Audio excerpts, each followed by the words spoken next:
Hello, everyone. Although we still have a few people left to arrive, I think we're going to get started so that we have plenty of time to hear from the panel and ask them questions at the end. I'm Audrey Mandela. I'm the chair of WiTT, Women in Telecoms and Technology. For those of you who are not familiar with us, we've been around for 20 plus years, providing networking events for primarily women in tech, but also men are always welcome. Our main focus is these types of events where we try to educate about an industry topic, provide a networking opportunities, see if I can speak, and also elevate the voices of women in the sector who have something to say on a particular technology subject. So that's us. Tonight we have a fantastic panel and we are so grateful to the Catapult for hosting us. And there are a few other WiTT directors in the room. Helen Kaliski, actually Michelle Senecal is out still passing out badges, and Annette Nabavi at the back running the Q&A on Zoom. So that's all the time I'm going to take so that there's plenty of time for the panel. So I would like to invite to the stage Sue McGuire, Business Engagement Manager for the Digital Catapult in Northern Ireland. Thanks, Audrey. Hello, everybody, and welcome to Digital Catapult. Geraldina Irahata, the Digital Catapult Chief Commercial Officer, sends her apologies. She was set to speak this evening, but has been unable to attend. So she put me instead. My name is Sue McGuire. I'm the Business Engagement Manager for Digital Catapult in Northern Ireland. And I'm absolutely delighted to welcome you all this evening to Digital Catapult. As I started to draft my notes for this 5-minute presentation, I realised that I've actually worked in the technology sector for over 35 years. I know I don't look that old, okay, but we part that one, we're carrying on. I started my career way back with WordPerfect. Oh, Shift F7, Alt F3. That was before the internet as we know it. That was before the World Wide Web as we know it. And that was definitely before the smartphones as we know them now. And I think that's quite scary for lots of reasons. But rather than dwell on that dark and distant past, I'm going to look to the future and I'm going to provide a very short overview of Digital Catapult. Okay. Normally this presentation takes me 45 minutes. Okay. I've got 5. So come with me on a very, very quick journey through Digital Catapult. But before I do, I'm going to ask you, how many have been to the Digital Catapult offices before or know about Digital Catapult? That's the hardest question you're getting. Okay, well, thank you very much. For those of you who know about Digital Catapult, this is going to be a refresher. And for those of you who are new to Digital Catapult, as I say, it's going to be a very, very quick snapshot of some of our activities. I'm looking at my slide deck. There we go. Digital Catapult is the UK authority on advanced digital technology. Our mission is to accelerate industry adoption of advanced technologies, driving growth in the UK economy. We create new opportunities through collaboration and innovation, and we do this in 3 ways. We deliver specialised acceleration and innovation programmes that are aligned to industry challenges and themes. We build testbed facilities, run pilots, proof of concepts, and test new business models. We have facilitated R&D projects, inform policy recommendations, and lead research on emerging tech trends. Digital Catapult has a huge range of stakeholders. We work with government and public sector, startups and scale-ups, corporates and industry, investors, academia, and then that wider Catapult network. Digital Catapult works across 5 core technology groups: future networks including IoT and 5G, immersive technologies including AR and VR, artificial intelligence, machine learning, distributed systems including distributed ledger technologies, and most recently quantum.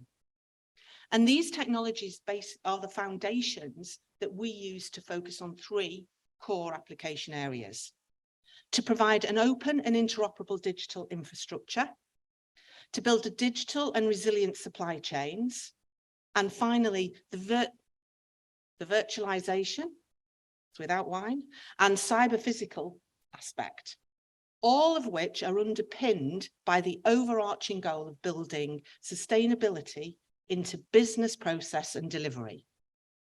Now, Digital Catapult has lots and lots of programs and activities and projects across all of our technology groups and application areas. As I say, 45 minutes, but since I've only got 5 minutes, I wanted to focus on one particular program, and that's the Sonic Labs program.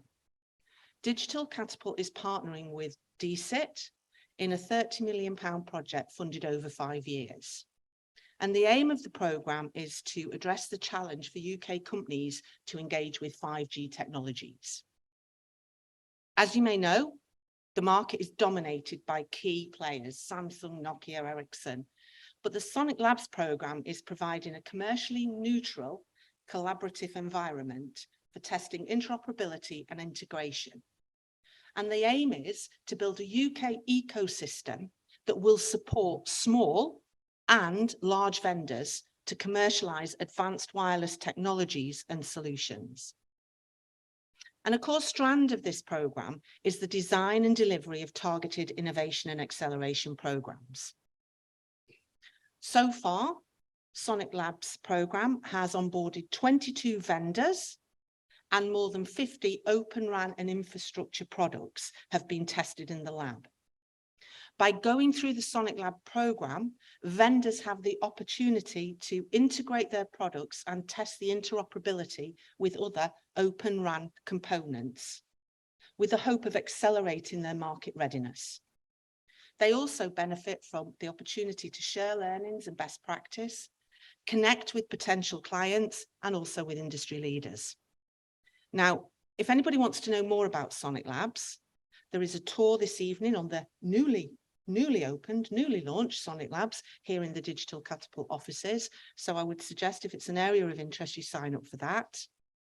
And as I say, I've only got 5 minutes. So if you'd like to know any more about Digital Catapult, our activities, and some more about our programs, then I'm around all evening. So please do come and say hello.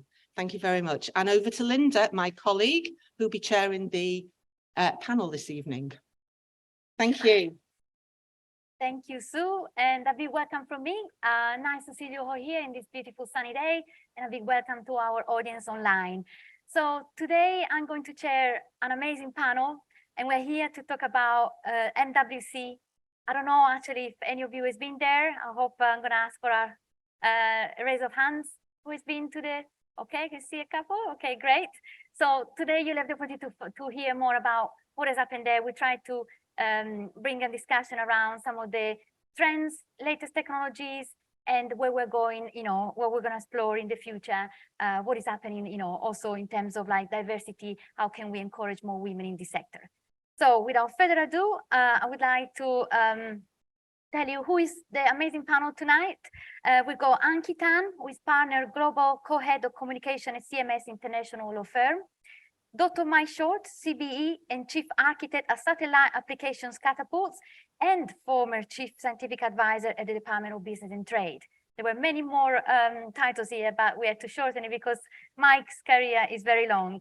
And also we have tonight Kim Viljoen, who is the Market Engagement Director at GSMA. So I would like to invite my wonderful speakers to join me on stage now.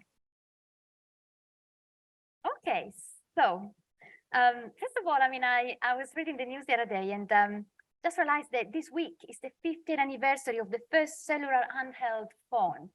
50 years, and I think we've come a long way.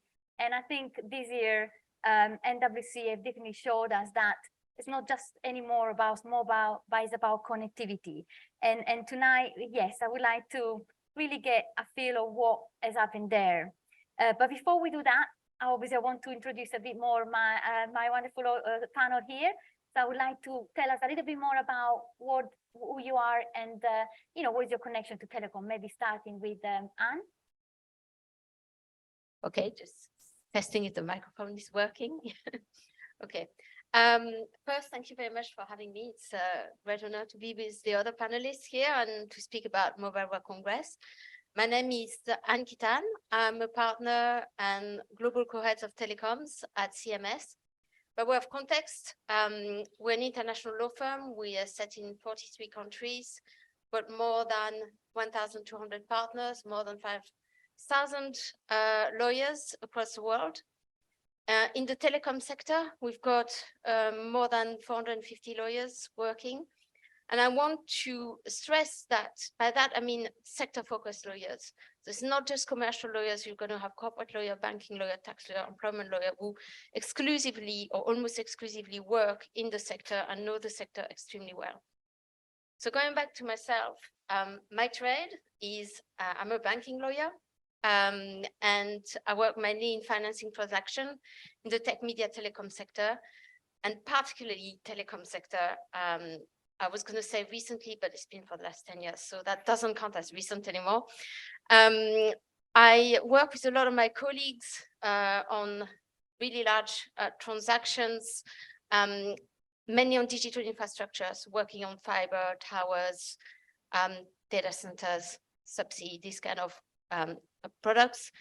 We are extremely interested in how the sector is evolving and how the network are changing and adapting. And I think we're going to speak about that and what we've seen at Mobile World Congress. Every year we go to Mobile World Congress. This year we were about 10 of us, including me. That was my first Mobile World Congress. And so, yes, thank you for having me. And I'm looking forward to speak about that. Thank you. Mike, tell us about your amazing long career in 1 minute. Well, I wasn't there when the first mobile phone call was made back in 1973, but I have been involved since 1987. In terms of Mobile World Congress, I was there partly as outgoing Chief Scientific Advisor for the Department of Business and Trade, and we had some 120 UK-based companies at Mobile World Congress. I'll give you a flavour of that. Now I'm working a little bit in a portfolio approach. I tend to say I'm Mike Short unplugged from government, unplugged from full-time work.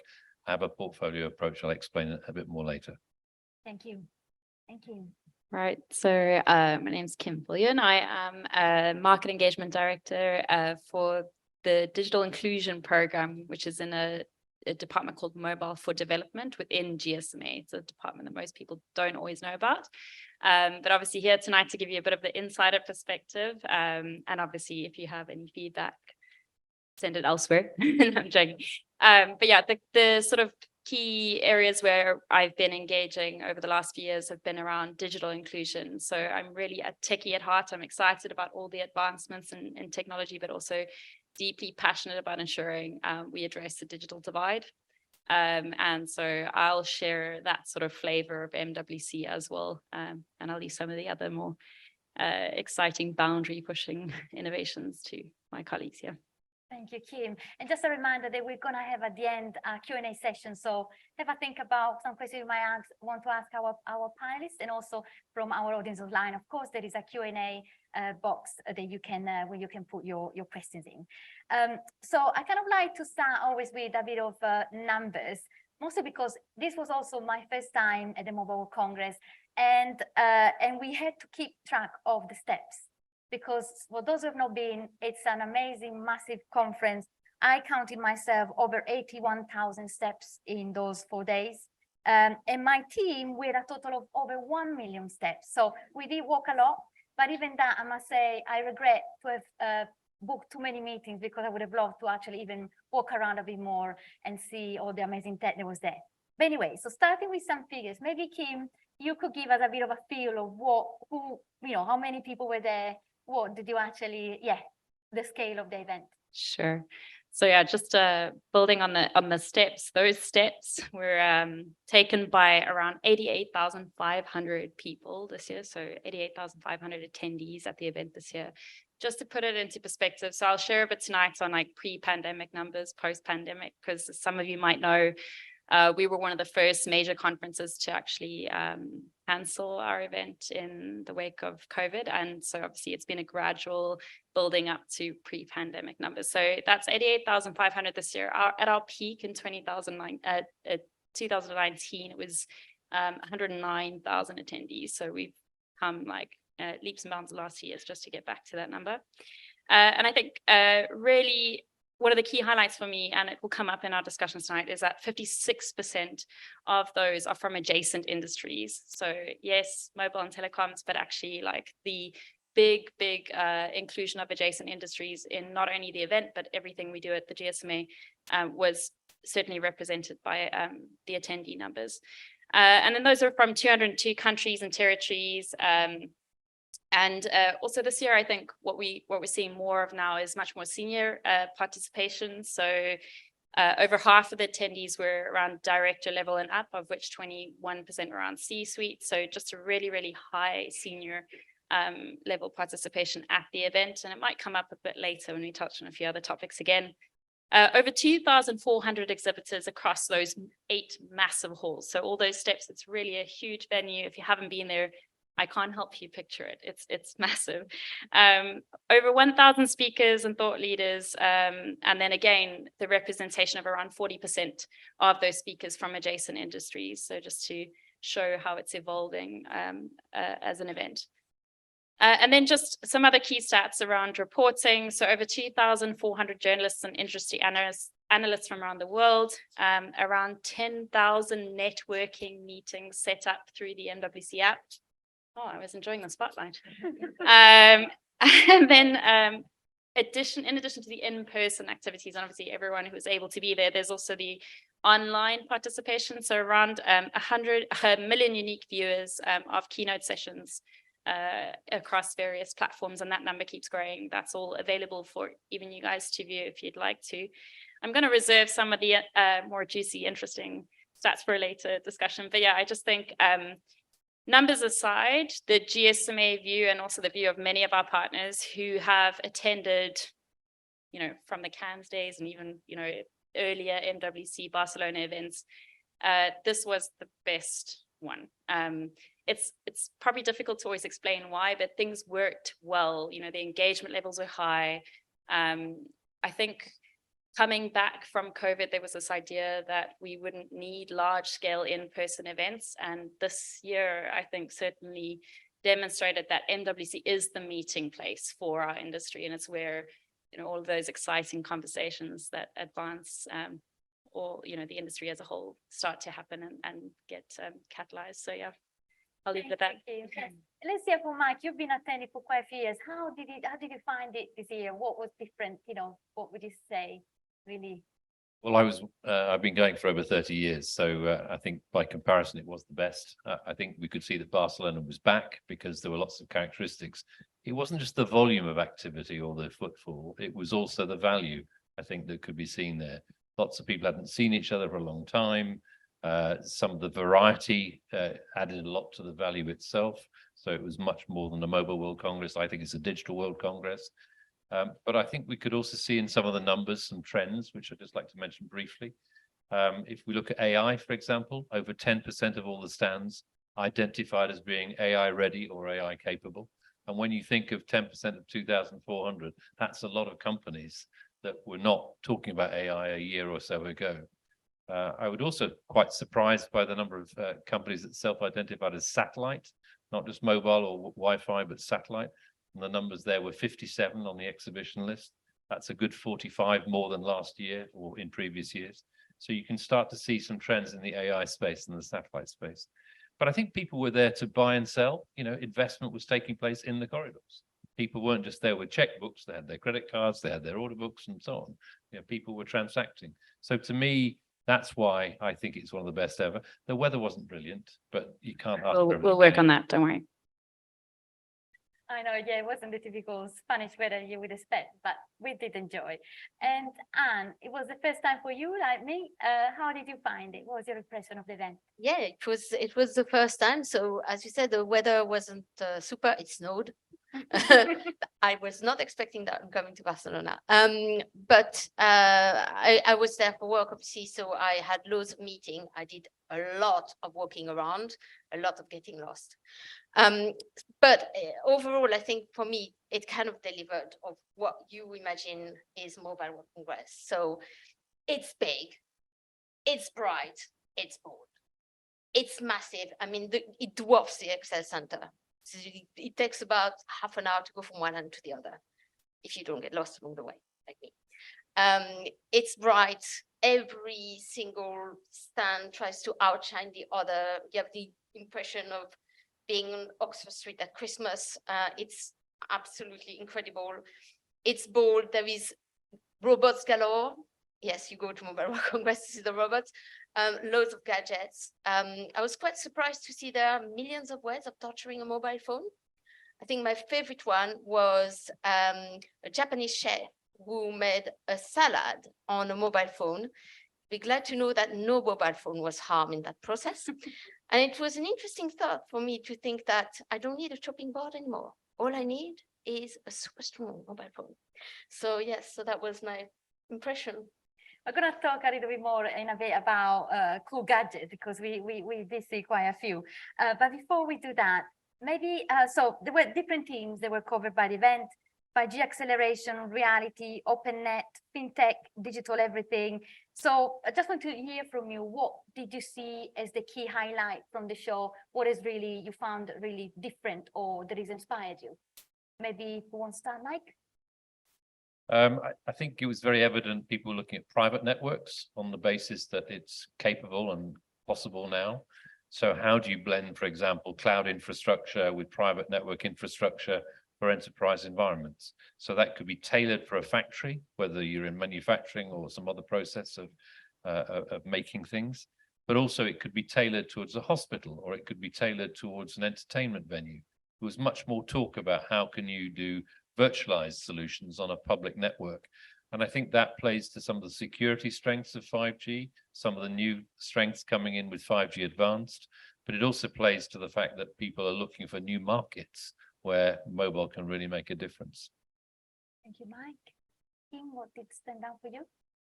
I think I'll share some of the perspectives that maybe Mike and Anne weren't. So again, I think one of the key features for us and the work that we care about and are quite active on is around digital inclusion. So in Mats's keynote, he mentioned that the usage gap needs to be a key priority for the industry. So for those who aren't aware, that's 3.2 billion people globally who live within the footprint of a broadband network, but are not currently using and benefiting from mobile internet. So whilst we're at a conference where you're seeing all these incredibly exciting advancements in tech, we're thinking about the most basic benefits of mobile internet that are not currently being leveraged by 3.2 billion people worldwide. And I think Doreen Bogdan-Martin built on that. So Secretary General of the ITU participated in keynote 2, where she was sharing 3 different scenarios of us delivering on the SDGs. And I don't want to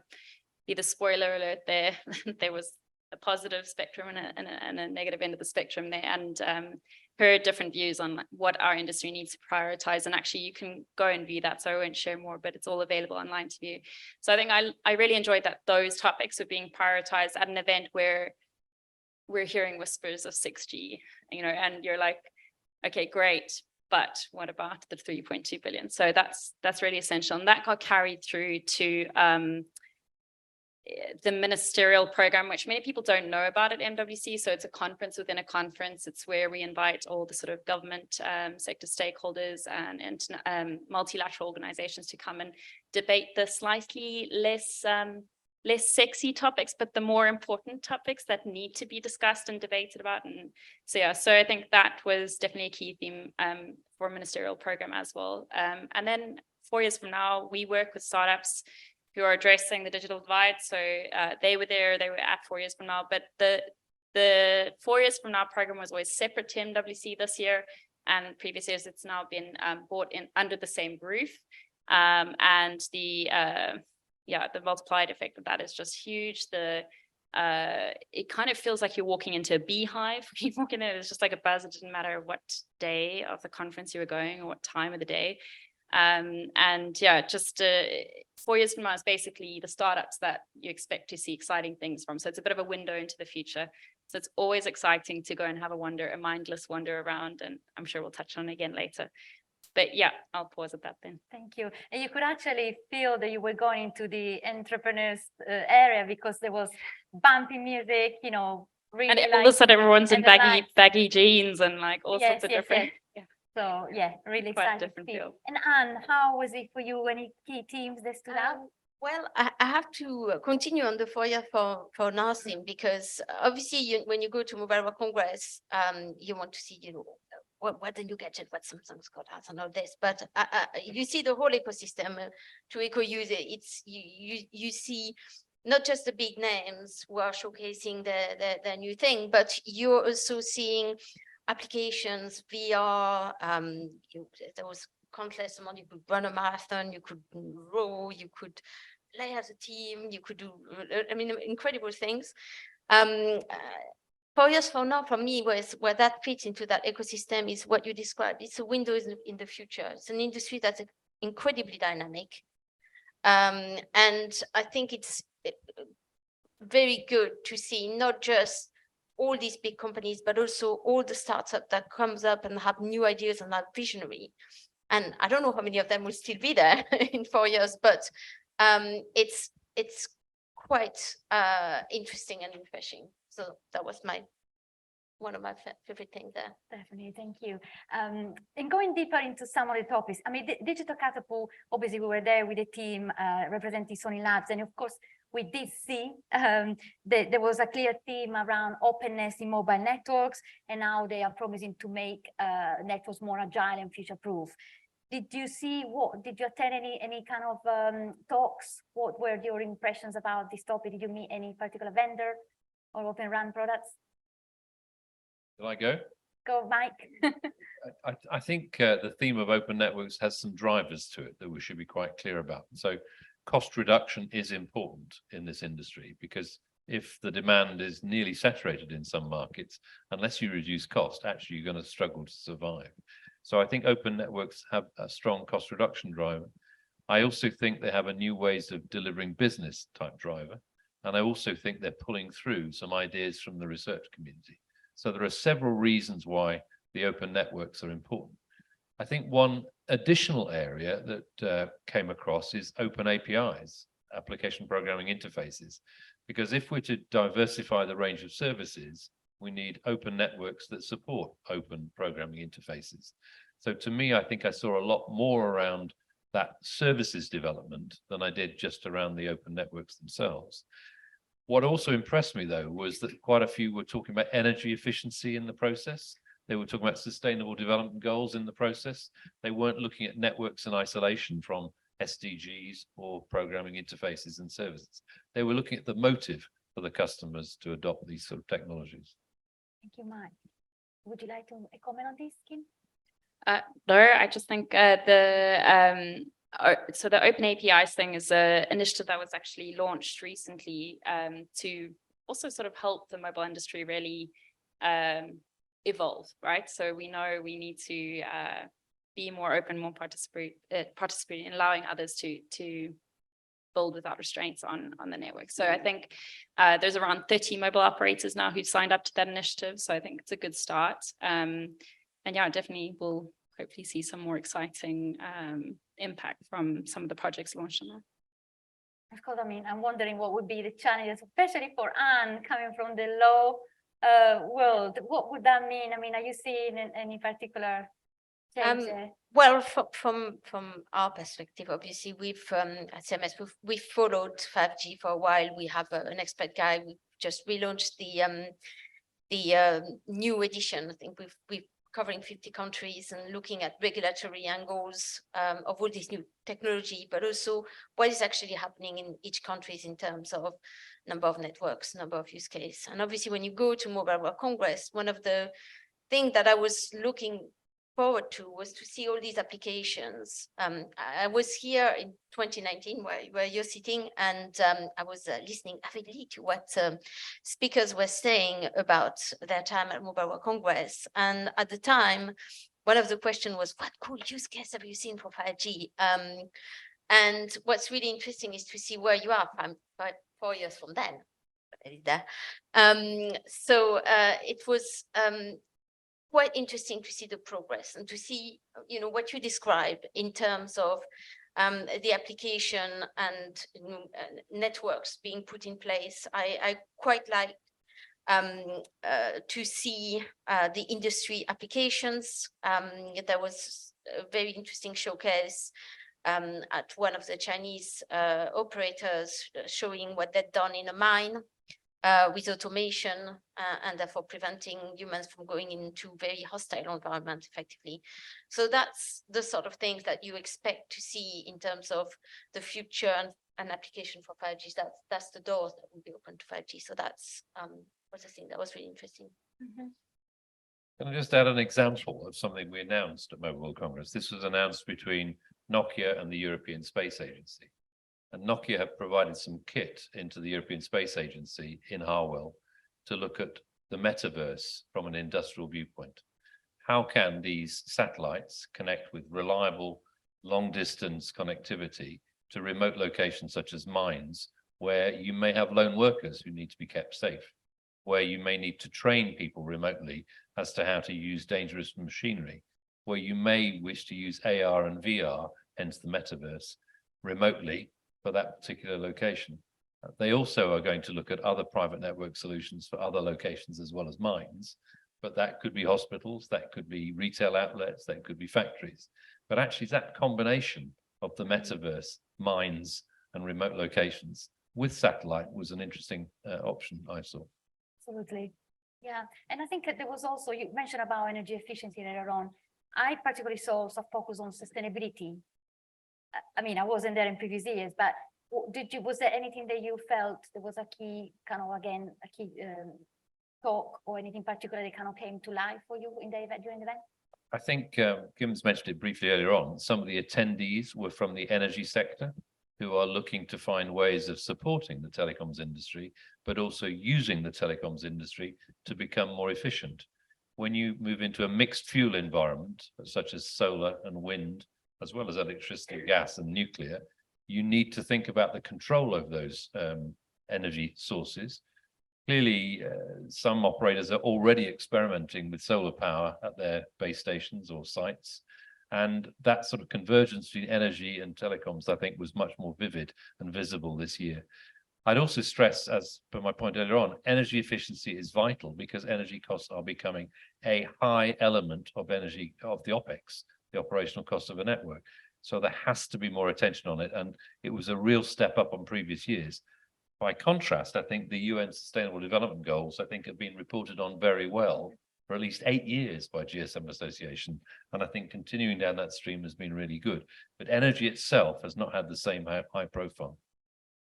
I think maybe I'll add. So I think this year, yeah, we certainly saw a lot more of it being visible and a lot of the exhibitors showcasing their initiatives on that front. I think that it's partially for several different reasons. One of them being that the GSMA is sort of leading the industry towards becoming net zero by 2050. And obviously we have, strong efforts with mobile operators on that front. But paired with, pressure from customers, shareholders, civil society, and so forth. I think we're just seeing general migration towards that becoming a bigger priority for companies, not just for corporate, social good, but actually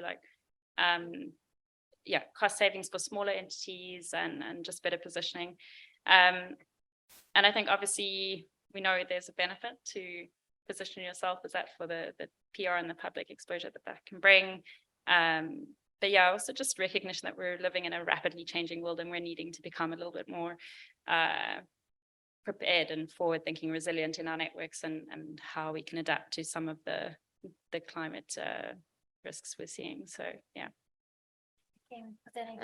So it's true. There was a lot being said on sustainability, and the industry itself, I think, produced 3.5% of the global carbon emissions. So we produce more than aviation. So there is a lot of efforts to do. It was interesting to see that the energy companies were there. Even if you look at something like data center capacities by amount of power they consume. So it's a problem for the industry. I think there is a lot of talk about how technology and 5G technologies and standardization around 5G technologies and around Open RAN could help to develop and encourage the development and deployment of energy efficient technology and also energy efficient practices. And that's one of the things that a lot of people are working on and a lot of people are talking about. So yes, there's some progress to be done, but people are definitely looking at it. Thank you. More to do, of course, but yes, sounded quite promising. And we did see quite a few gadgets there, some also covering that topic.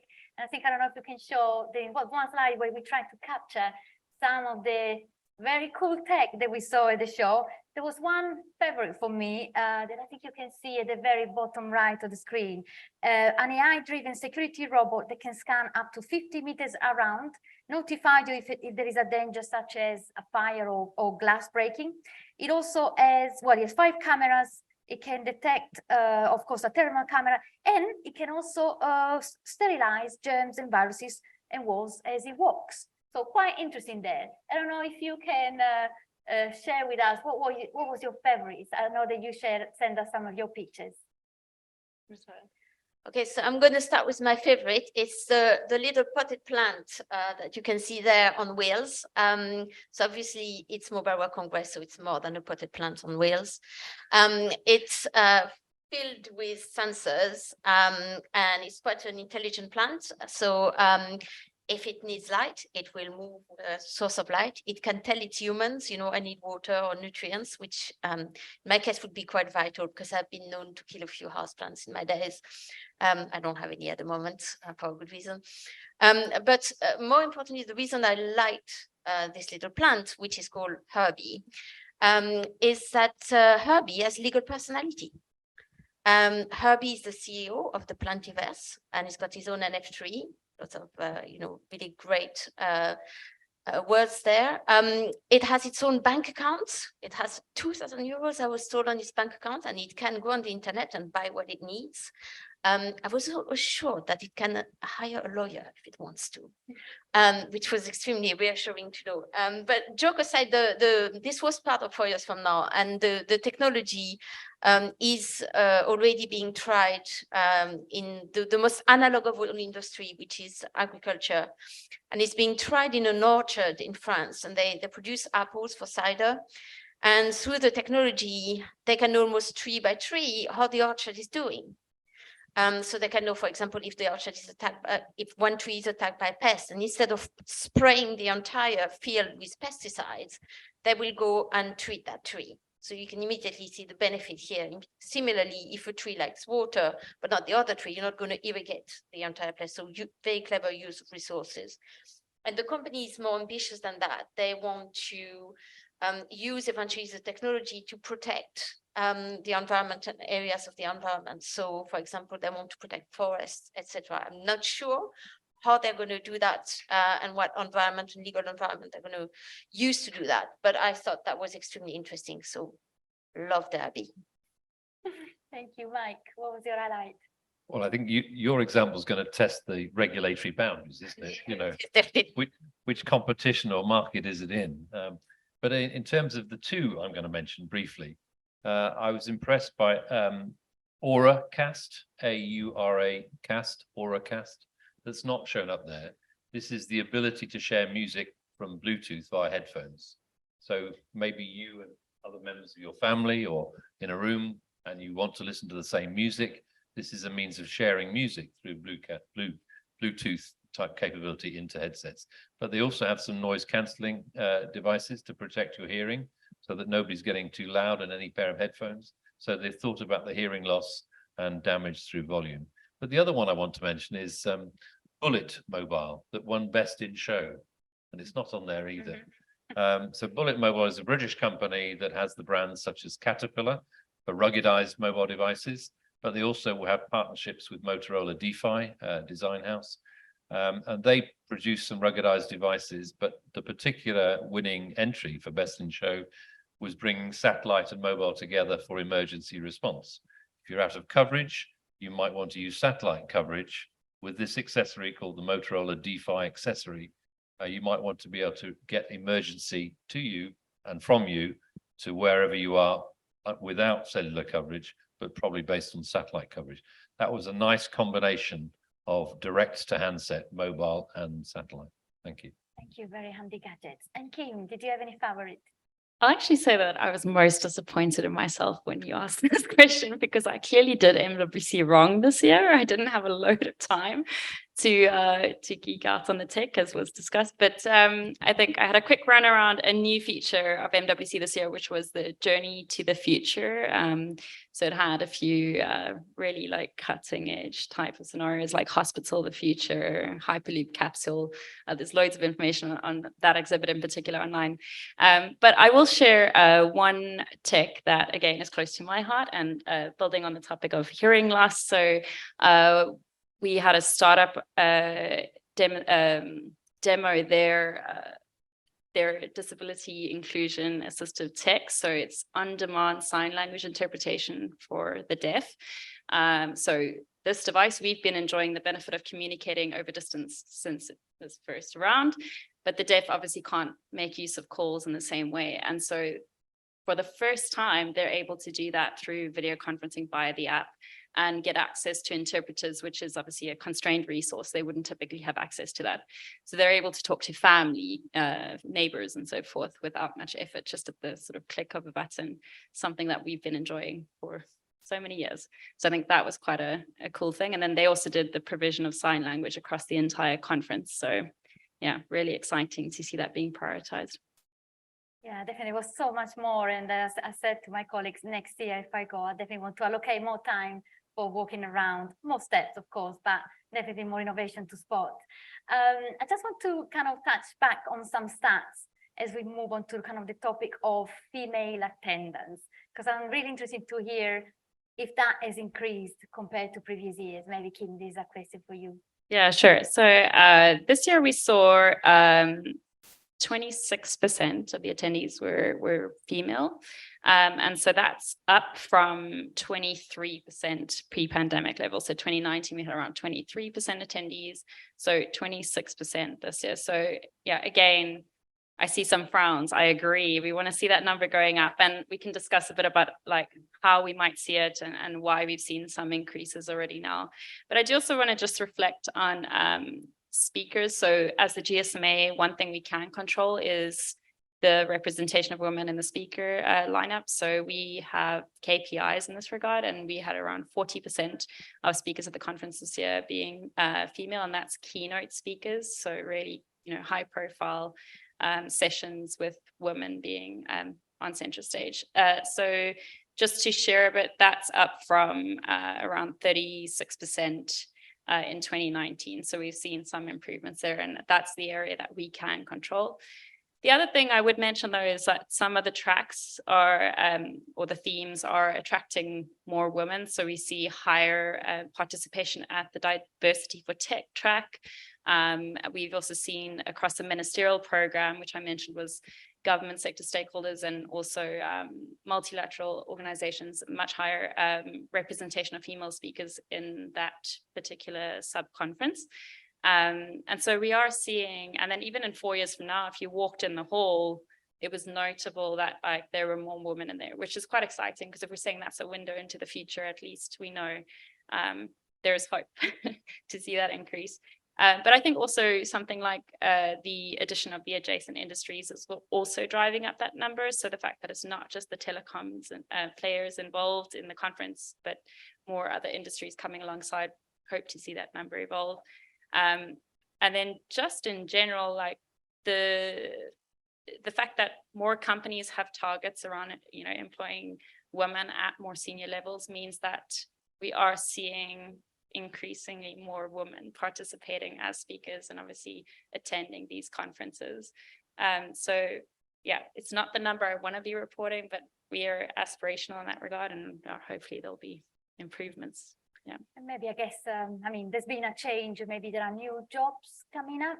I myself, I only started working in telecom about 3 years ago, so I'm fairly new, but there are not just technology related jobs, meaning you can bring different skills. So maybe is it the fact that there are new jobs coming up where women understand there is a potential to learn about technology or be in that field, but still bring in other skills as well? Just maybe, I don't know if you want to comment. Yes, so obviously being a lawyer in telecom, there's other things you can do. But no, joke aside, I think it's quite striking that we still have way to go. There's progress. When I started working in telecoms, I was probably the only woman in the room usually. But as you say, now there's more and more. And so what can we do? I mean, from my perspective, it starts as early as school, really. We need to attract young girls to do STEMs. And that's, you've got fantastic organizations like the STEMettes who encourage girls to do STEM, but it's also shining the light on women who are in the industry and who are talent. We have incredible talent where women who have succeeded. And we have organizations like WiTT who do this, but at Mobile World Congress, there's also every year the Global Telecoms Women Network who do a big party, and there's a lot of women who speak, and men and women come to this party because the women who speak there are CEOs, they're best in their fields, and they've got something incredible to say. And they combine that with the launching of the Mobile Century, which is their annual publication, which is written by scores of experts in the field, women experts in the field. This year, the subject was digital metamorphosis, and we've spoken quite a lot about a few of the subjects, whether it is ESG, more diversity. There is some things about people being deaf and benefiting from mobile phone, etc., technology, etc. But one thing that was shining the light on women that was really interesting at that event, from my perspective, was there were a lot of young ladies there, girls who were at university, first year freshers, and they were there as mentees. And when you spoke to them, they didn't really know what career they wanted to do. I mean, I didn't even know at that age what I wanted to do in the future, which is totally normal. But suddenly this is an option for them. And they look around and they see success, they see expertise, they see women who are driven and enjoy themselves in the field. And suddenly they're like, yeah, this is interesting. And it's planting a little seed in there. So I think this kind of initiative, shining the light on the successes and on women talent is really important. Thank you, Anne. Yeah, and I guess making sure that, we always talk about role models and kind of showing what is possible and excite people with the opportunities that are available in the world of tech. Mike, what do you think we can do more to get more women in technology and telecom? Well, I've done quite a bit already, even though I'm male. I've encouraged females all along the way. I deliberately took my successor as chief scientific advisor, Professor Julia Sutcliffe, along so that she could see what Mobile World Congress was, but also understand it from how she will deliver the CSA role in business and trade. It's likely that she will take another 120 companies from the UK next year, and she'll, I'm sure, look for that blend of male and female. But I think she'll probably also give attention to inclusion more broadly, not just male, female, but also how can be inclusive to those who are disabled in some ways, maybe the elderly, maybe some other areas need some attention on the inclusion front. It's already quite clear that some of the leading device vendors are beginning to think about different areas of inclusion that need attention. And I would include Apple and Samsung when I say that. So actually, there are industry drivers to address these more broadly, not just from a talent point of view, but from a market point of view. On the talent front, I think it starts in school. We've got to encourage our families, our teachers who are in the schools. We've got to encourage people. I do some teaching at certain universities. We need to encourage the pipeline to come through from an early age, and we all have responsibility to help that along. If I can maybe add, I don't have the stats from this year, but we also on the 4th, the final day of MWC, usually open it up to schools or school children to come and attend the event. It's called YOMO, Youth and Mobile. And usually in 2019, it was an equal gender split. So we had 50% of the school children being girls. So I think it's that type of, large scale efforts that are going to hopefully generate that excitement for the tech space. And, for them to see, I think, again, I'll pivot back to the highlighting the adjacent industries. Like you might not start out in tech, you might start out somewhere else, but technology is ultimately becoming part of every other industry. And so an event like this will become more relevant for women in any sector at some point in time. So I do think we'll see, at least in the next 5 years, I'm going to be hopeful, a significant improvement on that number. But then also those mentorship programs are so essential. I know in the 4 years from now program, they run in partnership with UNDP, they have a mentorship program for female-led startups. And actually the call for mentors is open. If any of you are looking to inspire some young female founders, you're welcome to reach out to me for more information. But yeah, those types of things, really intentional efforts to do that. I'll then also just share the work that we're driving in our program on bridging the mobile gender gap. So we release a report every year that evidences the essentially the gap in ownership and use of mobile internet, in particular ownership of devices and then use of mobile internet. And so we sort of steadily saw a decline in the mobile gender gap to 2020, where it was at its lowest, which was 15%. So women being 15% less likely than men to use mobile internet. But actually, we've just reported and published some of the high level numbers, and we're seeing that number going back up to almost pre-pandemic levels. So 2019, it was around 20%, and it's now back up at 19%. And again, it's just highlighting that unless we're intentional and we have deliberate efforts to include women, we're not going to see the equal advancement in comparison to men. So we have seen men's use of mobile internet sort of slow as well, but still not to the same degree as women's. So yeah, we need to be quite intentional in our efforts. Yeah. Absolutely. So we hope to come back here maybe next year with even better figures. Hopefully. Before we go on to questions, just some final thoughts. We talked about, we've seen, it's been quite a successful event this year.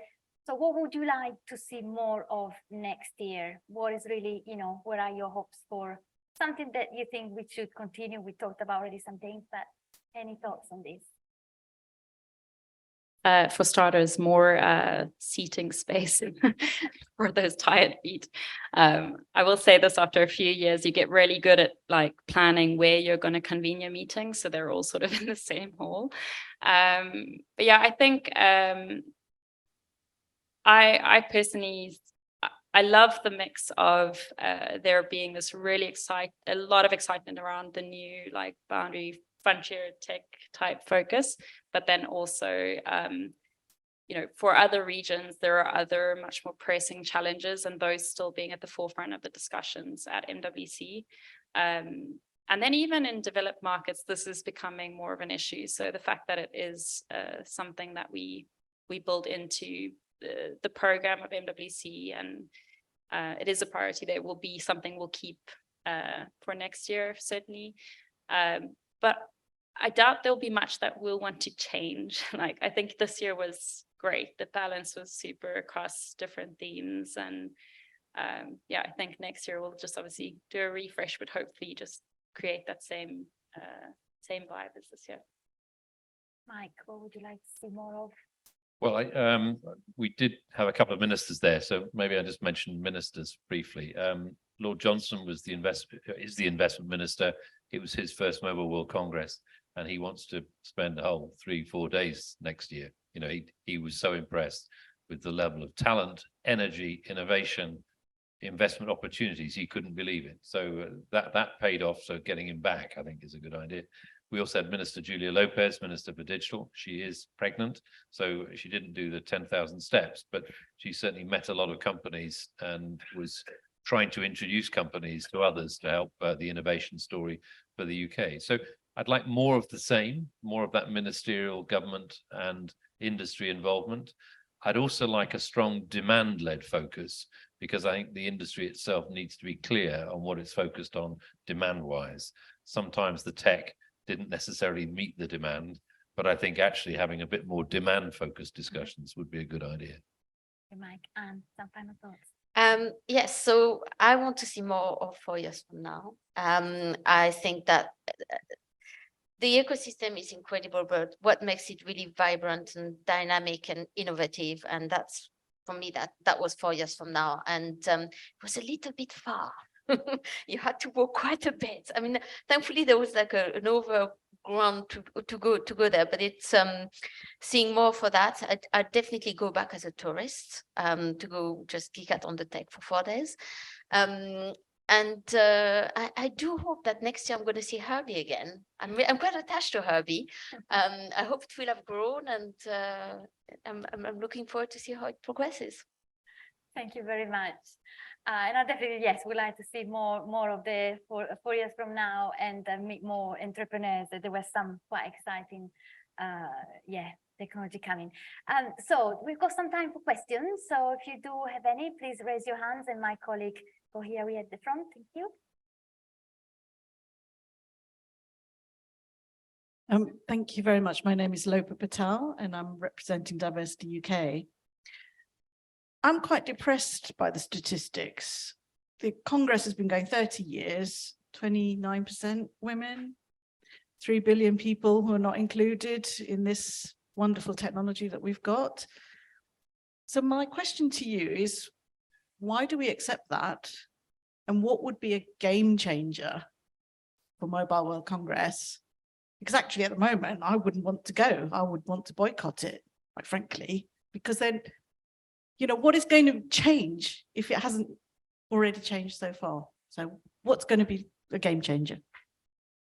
Obviously, we've heard of some positive things. I don't know if Kim, you want to say about something else that maybe can help. Yeah, I'll start by just like a high level comment that the event reflects the industry. So unless the culture and focus and priorities of the organizations that come to the event and showcase at the event, unless that changes, you're not necessarily going to see a massive shift in focus at the event.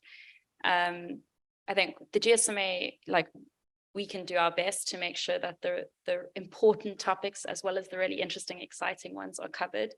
But I think what we're doing a lot of work on through our program is making sure that this agenda of digital inclusion and addressing the usage gap and the gender gap and the disability gap even is brought in and actioned by mobile operators and other digital players in the markets within which they operate. And you know, we've been working on the space for several years now. We're seeing great traction, but the thing is, you're going to need to see a lot more sort of holistic action rather than piecewise efforts. And so we've done a lot of work to firstly provide the data. So without the data, no one believes you.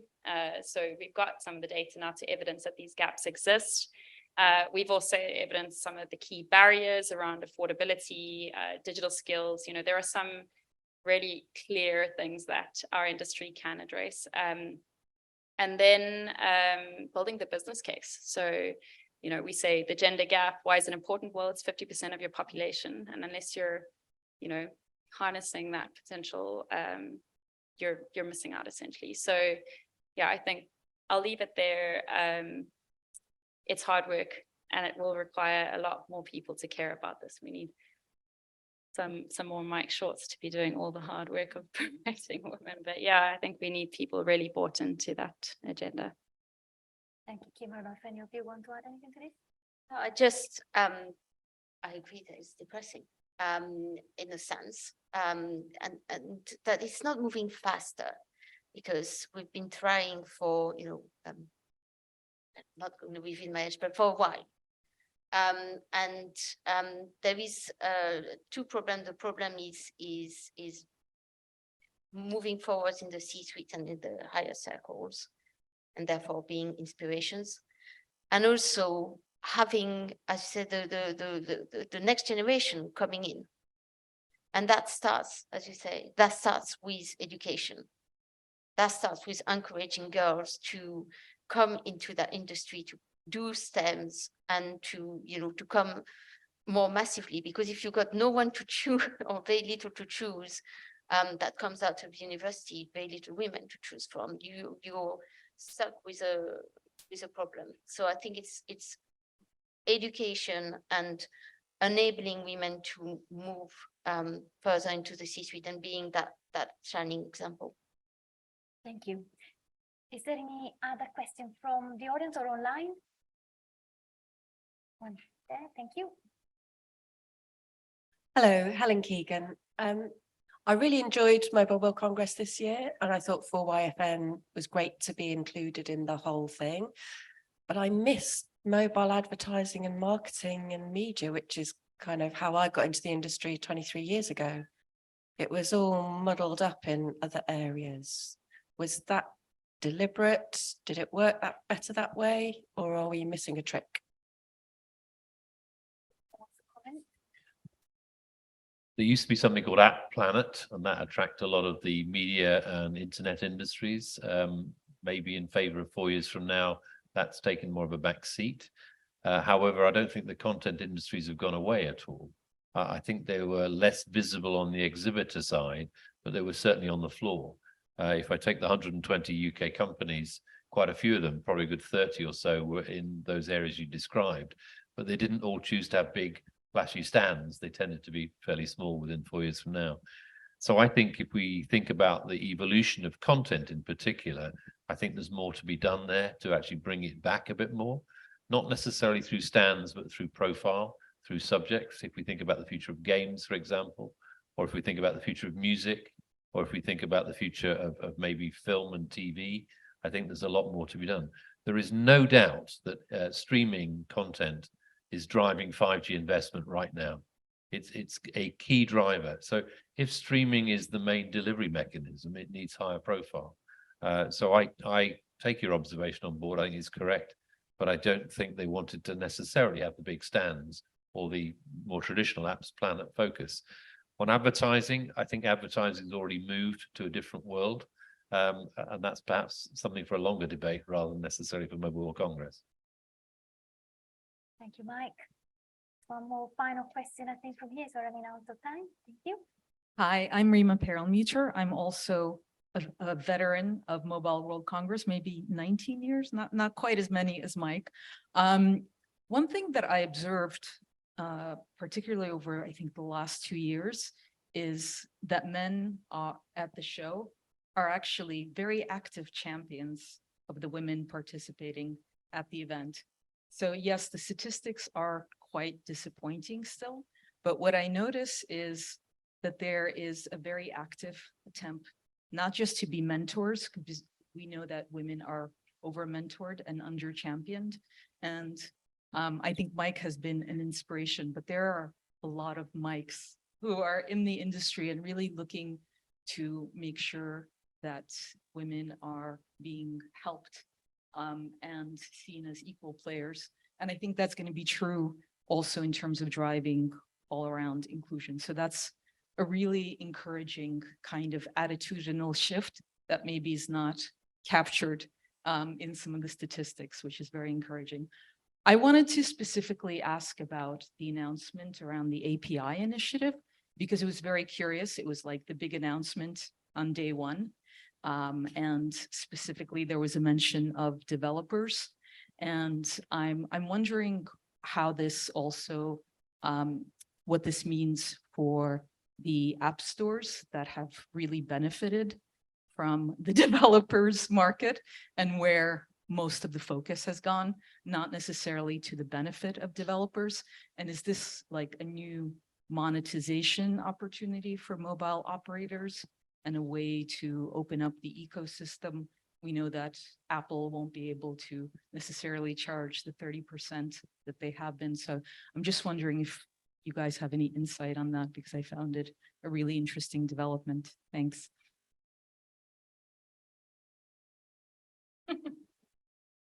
I actually don't have all of the sort of technical know-how on how it's all going to be implemented. So it's still early stage. Like I said, we've got around 30 operators who've signed up to that. I'll leave Mike to guess at how that's all going to be. Thanks, Mike. I do want to actually just comment on, before you got to your question, I wanted to quickly comment on an observation. Don't have data to back it up, but we have seen sort of companies being a little bit more conservative with travel budget. So attending events like MWC means that very carefully selected group of individuals get to go, typically, as we can see by the data, more senior, which again means that unless we're seeing women in those senior roles, we are unlikely to see a massive shift very soon. But perhaps as, budgets, and obviously I've seen, especially from the operators, that we've been partnering with some aggressive targets regarding, employing women in all levels of the organization. So yeah, I just wanted to quickly reflect on that before handing Mike a pass. Well, thanks to the bouquet, first of all, Rima. I mean, frankly, without more women coming through, we won't have enough talent to deliver the industry that's needed. Equally, we won't have the right balance of innovation. So we need the female talent to come through in all sorts of areas, but the pipeline is the real issue. But with regard to APIs and the development, I want to just say that we won't have the diversity of content unless we have more open networks to deliver more content to all those people that need it. So the idea of the App Store being the only means of delivering content is just nonsense. App stores have a very helpful curation approach, delivery approach, but the idea of it being locked into one business model, I just don't think will be sustainable. Will the GSMA API model be successful? I don't know, but I think we need to try other things. And I'm therefore welcoming the API approach because I think it will open up the developer community to new options which need to be tried. Now, clearly, we're also in a platforms world, not just platforms of devices or platforms of networks, but we're in a platform world. So it may well be that the leading platforms become the most successful. Whether this is the API gateway, the leading platform, I can't say at this stage, but we do need to try more options. I'd also highlight that the idea of licensing networks per country might change as well. Because why would we necessarily multiply networks if we don't have the services range we want? Would we put some restrictions on vertical integration on some companies that might be taking too much value into the hands of one company? I suspect opening up is not just about networks or devices. It's about, can the regulation be opened up to be a bit more adventurous, maybe beyond traditional national boundaries? Perhaps allowing for scale and cost reduction and coverage in different ways, maybe going beyond technology boundaries such as cellular satellite, for example. There are going to be tensions later on this year on something as dull as spectrum, which some can get excited about. I can, but not everybody can. But World Radio Conference this year is looking at, well, what are the spectrum boundaries? And we need to see what that does to choices on the network front as well as on the coverage front and the technology choices and so on. Choices is where we need to head. Thank you. Thank you. We would like to take one final question from the online audience, and my colleague over there is going to read it for us. Thank you. Yes, there's just one question from the online audience here. It's actually two questions. The first is to Mike. Can you describe shortly, if you will, please, Mike, a bit more about Open RAN and new ways of delivering business? And then the second question, which you may be able to answer at the same time, is also, how does that impact cyber and security of national infrastructure? So again, if we can be quite short in answering those two questions, that would be really helpful. Thanks for leaving that to just before drinks. So Open RAN is about a standard to open up the radio access network. And clearly, as you do that, that starts to mean you can address different markets in different ways. However, I think the primary driver is cost reduction of networks that allows you to serve more coverage in new places. It doesn't mean that it has to be one operator per one Open RAN. It could be a shared Open RAN for cities or for special railway stations. It could have high capacity as well. So it could have some benefits beyond just the cost reduction, new business models in particular. With regard to security, we haven't really covered that in tonight's discussion, but there certainly was a lot of security type solutions at Mobile World Congress. And that is not just about minimizing fraud on networks. It was also about minimizing cyber attacks. It's also making sure that networks are more ruggedized for the future. If we take examples like the initiative called Quantum Safe, there was even a private seminar I took part in looking at how do we make networks not just resilient, but quantum safe in the event of things like RSA cracking and so on. Again, I'm happy to take questions offline if you want more on that. The reality is that unless these networks are trusted with the security that we need on them, we're not going to use them. So we have to have security and resilience at the heart of everything we do. I'm sorry if it's a bit dull for some people, but it's important. If we think about content delivery, we need to make sure content only gets into the people who deserve it and are willing to pay for it. Some other services are in a similar mode. There you go. Thank you. Kim, want to add something? Won't respond to those, but I was just actually reflecting on some of my notes. So one of the topics that was quite a hot topic at the event was essentially around the investment gap. So in Europe, it's referred to as fair share. So the idea being that all those who benefit from the digital economy should be investing in the infrastructure to obviously maintain and uphold. And so obviously mobile operators have been carrying this cost for some time. The idea now is that that's shared by some of the big 5 OTTs and others who are contributing to the bulk share of the traffic, the data traffic. So it was a very interesting debate that was carried over several sessions and a strong topic in the ministerial program, and perhaps one that you guys can reflect on as well in your discussions over drinks. But yeah, it definitely was one of the big buzz topics at MWC this year. And to come back on Open RAN and security, I mean, obviously one of the, from the governance perspective, one of the main points about Open RAN is to create a really resilient and more secure network. If you have a duopoly where essentially once you exclude Huawei, we've got essentially Nokia and Ericsson, you expose yourself to an attack on their technology. Well, if you disaggregate the supply chain safely, you're going to have less chance of attack. And as I was coming in here, actually, I saw downstairs this sculpture of the little dog with a washing machine on the side. There's a reason for this is one person explained this to me, which I thought was really good, and about the danger of having a not secured RAN network. Just text us something as a smart washing machine. Would you want a smart washing machine, and could they be dangerous? Yes, they could. So imagine that a lot of people have smart washing machine, and suddenly there is a cyber attack, and people decide to switch on all the washing machine at the same time. It could literally Chaos. chaos. Yes, it could literally just cripple the power grid. And create problem with water supply. So something as innocuous as a smart washing machine could, if the system is not safe, could be very dangerous if there is a cyber attack. So that was my example. And on washing machines and hopefully clean clothes, but more than that, now we are gonna move to it's the end of this event for the audience online, and I would like to thank you for watching. A big thank you to our speakers today. You shared their insights from the Mobile World Congress. For you in the room, now there is some networking and also the opportunity to visit our Sony Labs facility. And we go in the room here, Dr. Chitan, Director of 5G Technology, will also accompany you in this journey. So big thank you to Audrey, Sue, and the WiTT group for making this event possible tonight. I hope you've enjoyed it, and thank you and enjoy the rest of your evening. Thank you very much.